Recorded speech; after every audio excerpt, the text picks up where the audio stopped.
As consumers, we tend to ask just one thing of online payment systems. It just needs to be easy. But as product people, it should come as no surprise that creating an easy experience is a significant challenge, especially for a global brand like PayPal. And it's not just consumers that seek that seamless experience. The multinational fintech company is also accountable for a great experience for merchants and developers. For today's episode, I spoke with Mudita Tiwari, Senior Director for Developer Experiences at PayPal. Mudita spoke with conviction about upholding PayPal's core ethos of democratizing payment and what that means at every level of PayPal's operations. As you'll hear in a moment, PayPal has leaned into doing what is right and ethical at every opportunity. This approach has had tangible benefits for all of PayPal's internal and external stakeholders and has been crucial for their global success. Let's jump in. Mudita, thank you so much for joining us. Hannah, such a pleasure to be here. Thank you so much for having me. So let's get started with the basics. I'd love to hear a little bit about your career and how you ended up at PayPal. Absolutely. So my career has been a career of a self-exploration and joy, actually, is what I will say. I started my journey as a developer herself. So coming out of college, I was a little bit confused about where I wanted to grow and what I wanted to do. And internet was the thing at that time. And, I'll certainly reveal my age, but Y2K was the big thing that was going to take us all down back then. And that is the time that I graduated and actually entered the market force. And after that, we had a series of actually shocks to the economy. 9/11 happened soon after I graduated and actually started work. And it was a great learning experience in empathy and understanding how do you work through turmoil and also discovering your various talents. I realized that working in a team setting, working in analytical thinking oriented work was truly my passion. I did management consulting for several years after, got a chance to work on the East Coast. I'm right now in the West Coast, but got a strong flavor for working in the East Coast and learning the culture there. And, was honestly burnt out a little bit from traveling a ton across the country, but had the joy of really seeing how public and private companies work together and the joy of creation and the joy of scaling products when you work at the private sector pace, but at the scale of public sector. So with all of that knowledge, I did take a year off just to unwind and strongly recommend that for a lot of professionals. If there is a crossroads and if you can take a little bit of time off in your career and decide where you want to go, that's certainly something to be embraced. I took 1 year off, just volunteered and realized tech for good was my passion. So understanding mobile banking technologies is something that I ended up doing quite a bit. Understanding health tech is something I ended up doing quite a bit and ended up going back to school for my graduate degrees in epidemiology, biostats, and public policy. So I had quite a lot of veering, as you can see, from developer to stats to big data to policy, and then really felt that when you are able to use tech to build those scalable products, it's a fantastic marriage. I spent some time working on World Bank projects, on Gates Foundation projects, and really further developed an empathy for what tech can do on the ground. And after that, startups came calling. I was at eBay for some time and then PayPal came along, and I've been at PayPal for some time, and it's been such great joy to sort of take all of those good experiences and work in an ecosystem where we pride in democratizing payment technologies, payment solutions. We think about the merchant, we think about the consumer, we think about the developer when we build products. And so it's been a great journey so far to bring it all together. It's fantastic. And it sounds like such an excellent fit for your competencies and the skills and experience that you bring to the table. Can you tell us a little bit about PayPal's core ethos of democratizing payment and what that means kind of throughout the company? Absolutely. And there are many pillars to this, but at the core of PayPal's value system, we're always thinking about how do we service customers of all sizes, of all geographies, and of all scales. That's truly what we're thinking about. The idea is for us to build solutions that can not only service our smallest of businesses, micro businesses, but can scale to the middle of the market, to the enterprise as well. And then, of course, very much for the ways modern commerce happens through multiple channels. So thinking about, a multi-partner solution where you have e-commerce platforms, but many merchants can go and sell on those platforms. So we solve for all of those types of use cases And of course, the various ways we deliver services. We not only think about online, we're thinking about your in-store experience and then beyond in-store. So our experience as consumers, as you may have noticed, Hannah, especially during pandemic, has changed so much. There is certainly an omni-channel capability that is required for any types of solutions that we're building in the e-commerce space. So consumers often want to shop online, but can return in store or vice versa.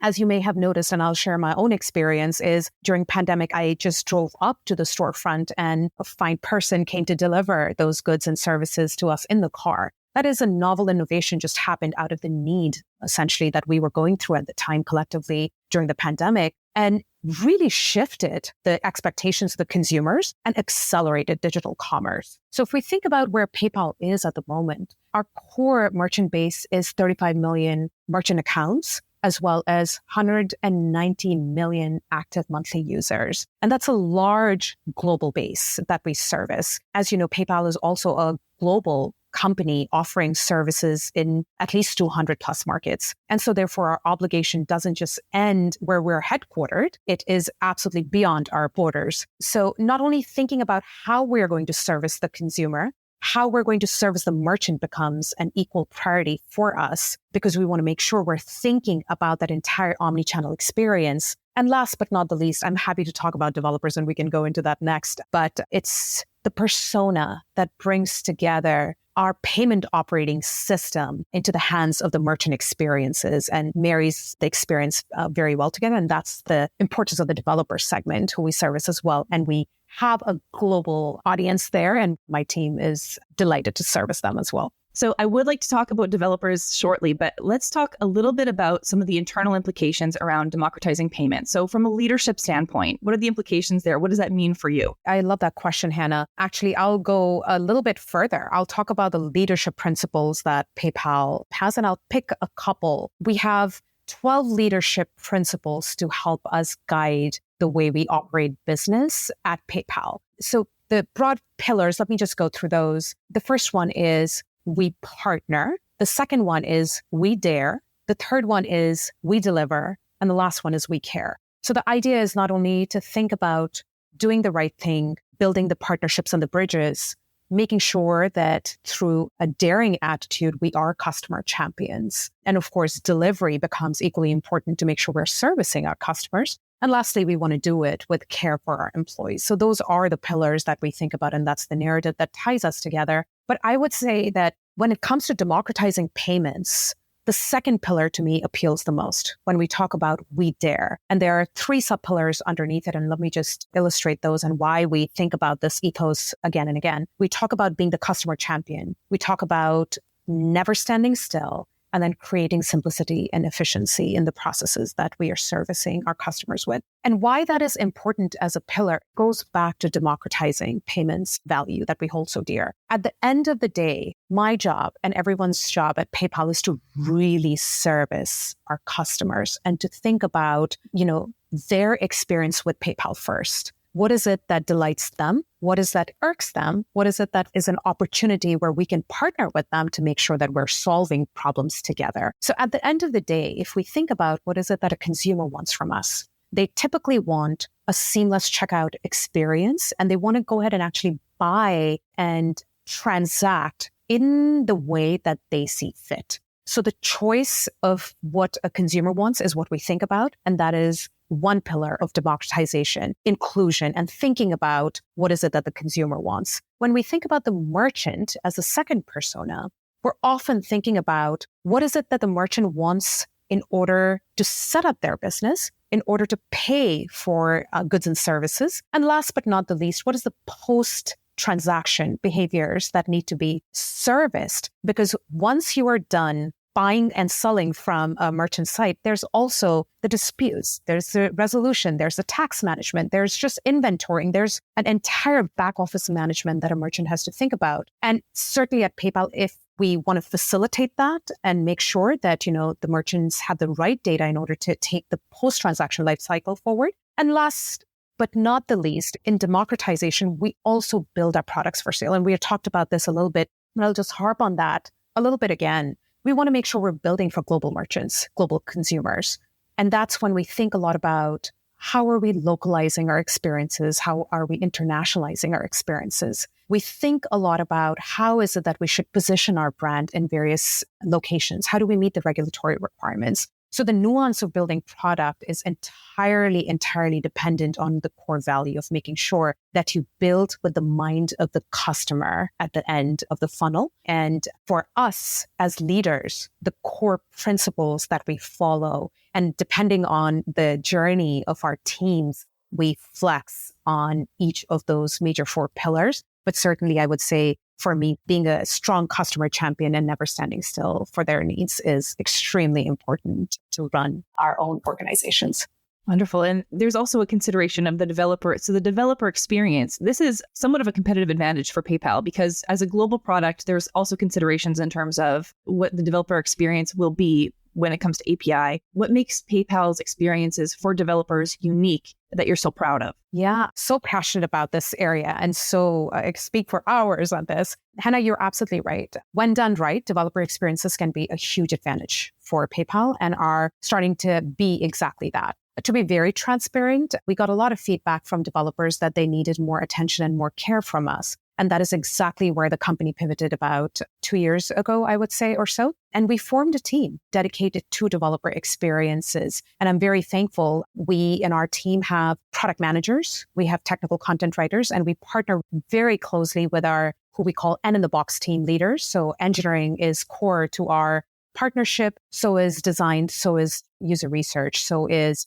our program management, analytics, et cetera, and everybody else, our sales partners, our go-to-market partners, et cetera. So to build out a true product, you're absolutely right. First, you need to follow the fundamentals of product design, and bringing the right partners to the table is critical. But at the same time, as far as a competitive advantage is concerned, PayPal APIs and SDKs power the payment processing for merchants across the globe, just like you said. The art is in making sure that they can consume the APIs and SDKs with simplicity. So it keeps us on our toes as well, and making sure that we're designing experiences for a myriad of users in the developer space. So one of the things that we spoke about in a previous conversation was the importance of not just owning a product that speaks to a global market, but also having a team that reflects that global market. Can you tell us a little bit about team building and how you approach hiring and building and making sure that the team that you build is reflective of the customer base that you serve? Absolutely. I am so passionate about building teams, and especially the scrappy approach, the entrepreneurial approach of finding talent and making sure that we scale the talent, build the talent, and really set them up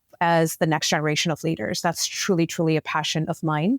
And so I've personally done a lot of reading and educating of myself to be a better hiring manager, to be a better leader. And that continues for every team manager, I would say. That's a continuous learning. There's some approaches that we already knew in the market work really well. So for example, the bar raising process, the hiring committees that have been established by some of the larger companies and have been used at Amazon, at Apple, at Google, et cetera. So we've learned from the best practices there and put together very diverse hiring panels in order to make sure that we are thoughtful about the bias in the hiring process from the get-go. A lot of our interviewers are trained and are seasoned and make sure that they can raise the bar of the talent at PayPal. So the idea of the bar raiser concept is that everybody who hire takes the bar a little bit higher, and collectively we get better and better together. So the idea is not only to be geographically diverse, the idea is to bring in diversity of voice and thought and experience in the process.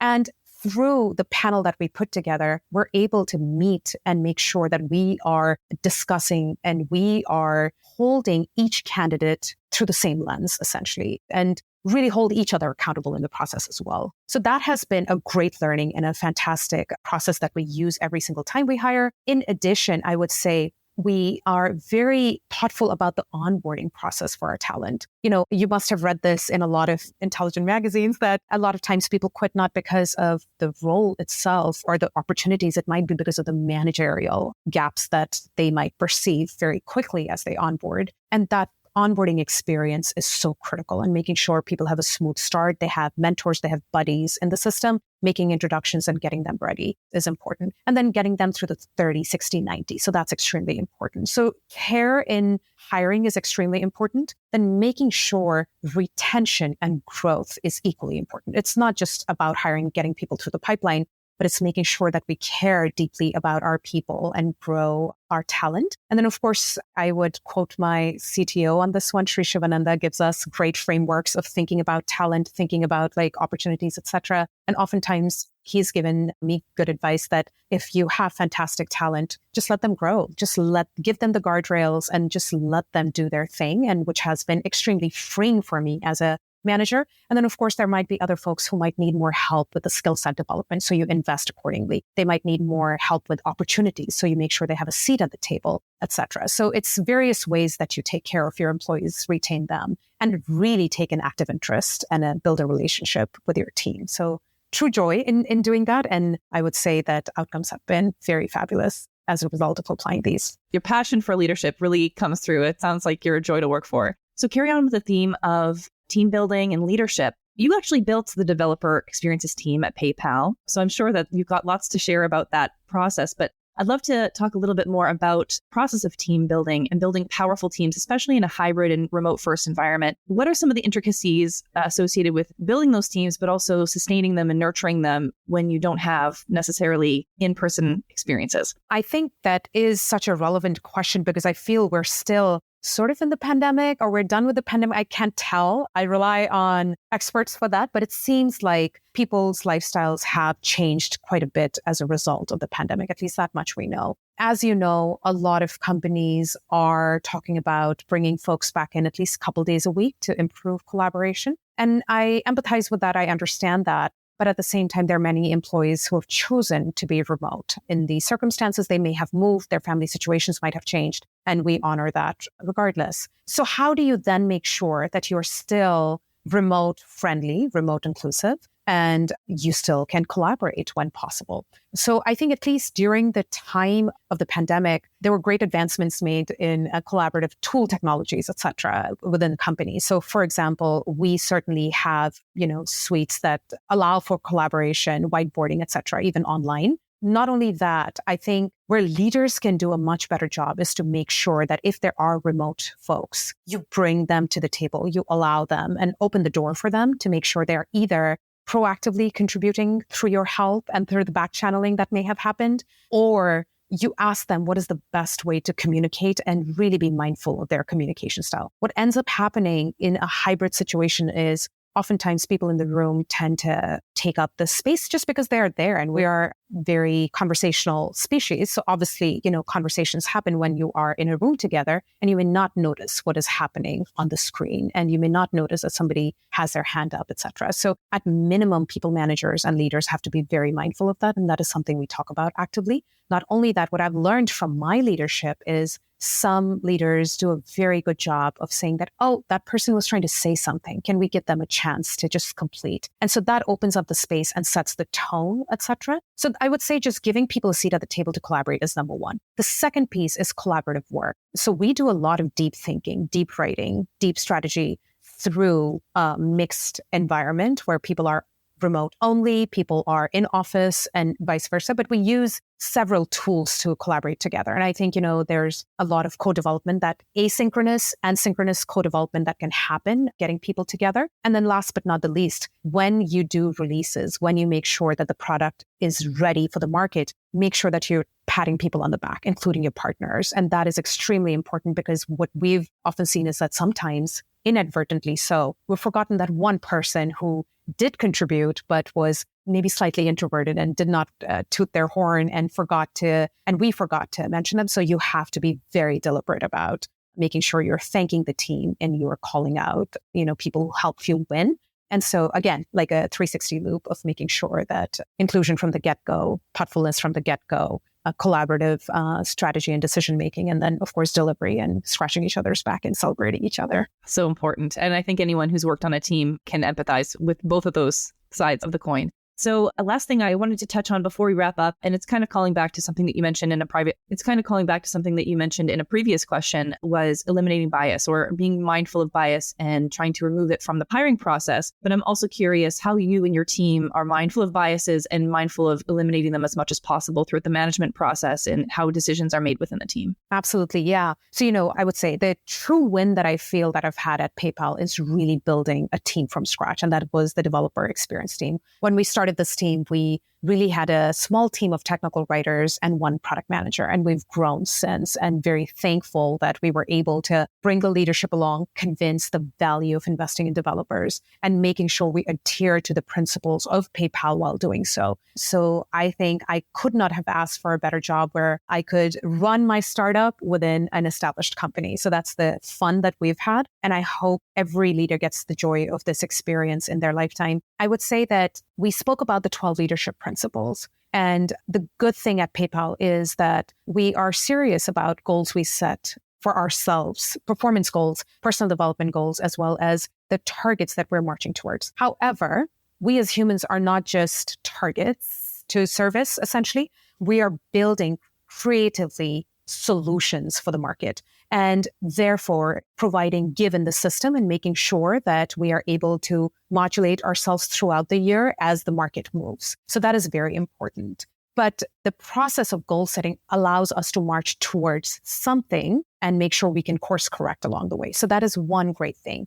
But we are grounded through this entire process in our leadership principles. And again, those 12 principles really help us think about at the end of the year, did you achieve what you thought is best for business and best for you? But did you do it well? Did you do it adhering to the best ways we think we should conduct ourselves together? Did you listen to the customer on the way? Did you make sure that you addressed sort of their pressing challenges along the way? Did you make sure that you were caring about each other through the process and made sure that we were not burning bridges along the way of developing a product? So we all thrive in this situation. So I think that is very, very important for us. It's not just the what, but it's how we did it and how we got there together. And I would say that then layered on top of our core value of making sure we're democratizing payments, we're taking care of, everybody globally who we service, layers an extra sort of, garnish on the top of making product really work for us collectively. Fantastic. I think that's such a wonderful approach. I hope that anyone listening is learning a lot from this, such a fair and democratized way of thinking from top to bottom. So Mudita, thank you so much for joining us. I really appreciate your time today and so many wonderful insights as well. Thank you so much, Hannah. This was so much fun, and I can't wish you more than unimaginable success in leading this podcast. So congratulations. Thank you so much. Thanks for listening in. For more great insights, how-to guides, and tool reviews, subscribe to our newsletter at theproductmanager.com/subscribe. You can hear more conversations like this by subscribing to The Product Manager wherever you get your podcasts.